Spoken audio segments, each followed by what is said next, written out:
Hedging and identity at the edge. I've been thinking a lot about boundaries and hedges lately, it being hedge laying season in the UK, so I thought I'd ramble a little bit on some related topics in today's video. Enjoy. Standing in field looking at hedge, don't know where to start. A blurred boundary that looks complete enough. From where I stand, I can't make out which will be laid and which will be extracted. The field is simple, it's easy to see and manoeuvre myself. I have time to reflect and can follow the outline and turn inwards to my breathing. Away from the boundary, I observe in detachment. It's almost abstract. Only once in the hedge, with the hedge, does the material begin to make sense. Take out the thorns, take out the ivy. Take out anything that would choke the health of the native species. Thin out the ground in front of the hedge where it's sprawled into the field. Observing which species are present informs a view of how the hedge might form. Tall hazel leaves little need for resourcefulness, yet asks me to be creative with its presence. Blackthorn makes its stubborn demands known by snapping just where I don't want it.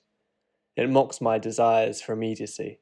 When blackthorn breaks, she's the part of me that's not listened enough and has been too hasty in action. Blackthorn lays well and is a great boundary. Though brittle, it sprawls and offers small creatures protection in the form of poisonous, inch-long thorns. The field offers no answers about what lies within the hedge, only the assurance of temporary respite from its complexity. To understand the hedge, one must step into it, engage with it, and confront the entanglements it holds. Hedging has a few meanings that share some foundations. To many agents of the land, hedges are means of boundary in which to contain livestock and prevent said livestock from moving to another's pasture. It's a means of exercising control over food or resource supply, first by determining livestock on land in a given boundary as owned by X, i.e., the rights to these meat, milk, wool tubes are mine, and second, in preventing said livestock from moving to land beyond the boundary, i.e., these rights are exercised within the parameters of the hedge. In defining the edge of the field, the hedge simultaneously shapes what is within and what is without. A hedge is also a term used in the risk management sphere to describe a process of taking on board the opposing direction in a trade to reduce net equity risk. A hedge is a way to remain complicit in both sides of an event while benefiting from the stability the hedge enables.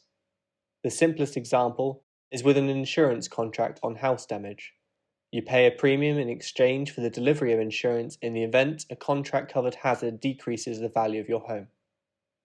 Insurance differs technically from hedging in that insurance typically involves paying someone else to bear risk, while hedging involves making an investment that offsets risk. But let's leave semantics for the purpose of this spiel. Both forms of hedging are acts of negotiating control over time.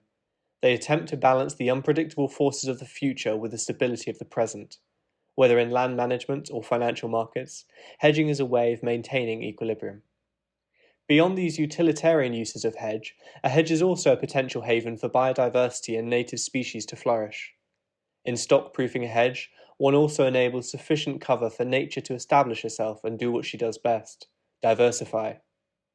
Under cover of a proper Devonshire hedge, dormice can evade the watchful eyes of predators, lichens can continue to grow, soil structure remains moist and does not blow away as easily during heat spells.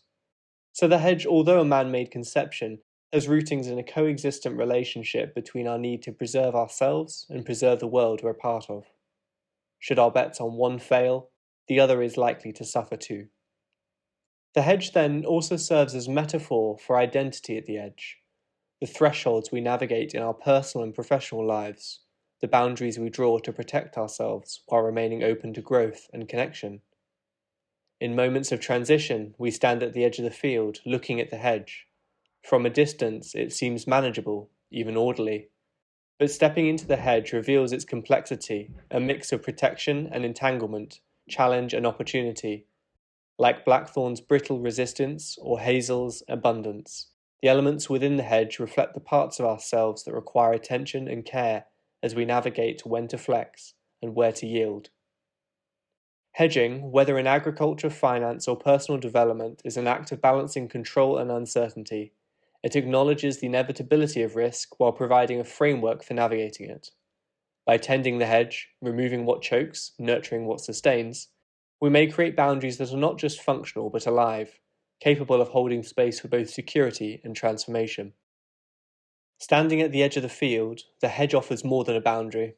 It's a mirror of our relationship with risk, control, and coexistence. In tending the hedge, we may engage with ambiguity, embracing its thorns and its gifts.